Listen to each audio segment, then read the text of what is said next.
عليكم. ازيكم يا حبايبي؟ خش ذكر يكون على البتاع. السلام عليكم، ازيكم يا حبايبي؟ كل سنه وانتم طيبين وبخير. النهارده يا حبايبي موسم تسوعه وعاشور، فقلت ايه لازم اعمل محشي ولحمه اهي. اشترينا لحمه اهي وعملنا، ومحشي كرنب ومحشي فلفل اهو، ومحشي بدنجان ومحشي ورق عنب. وايه تاني؟ وبصل اهو يا حبايبي، ومحشي بصل عشان كل المحشيات. فيا ريت تتفضلوا معانا وتاكلوا معانا. قلت ايه فرصه ان انا موسم اعمل فيه المحشيات كلها.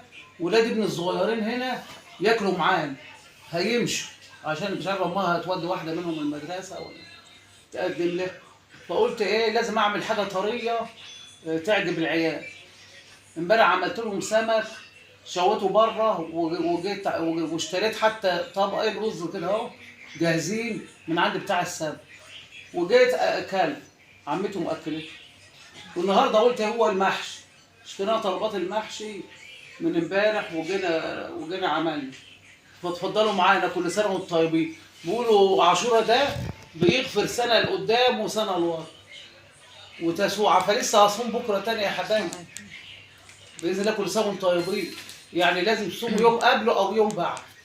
فانا صمت النهارده ولسه هصوم بكره انا وبنتي.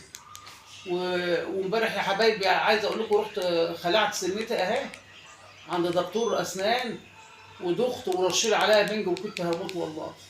وجيت ايه بقى، قلت يا رب اعمل لهم فيديو بسرعه قبل ما كنتش عارفه انام طول الليل.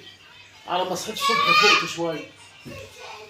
فاتفضلوا معانا وكل عام وانتم بخير، واعملوا لي لايك وشير، وما تقولوش الاكل بسيط يا حبايبي. الاكل بسم الله الرحمن الرحيم. اللهم صل على حضره النبي. حلوه اهو، نعمه بفضل من ربنا. مش مهم خروف ولا حاجه كبير، لحم من عند الجزار، والبصل من البيت، وورق عنب كان عندنا من قبل كده في الفريزر، والفلفل اشتريناه والكرنب، وادي احنا عملنا اهي لقمه حلوه زيكم. اتفضلوا معانا يا حبايبي، والنبي اشتركوا لي الهي يخليكم. انتوا حبايب الجداد والقدام وكلكم ولادي وعلى راسي من فوق.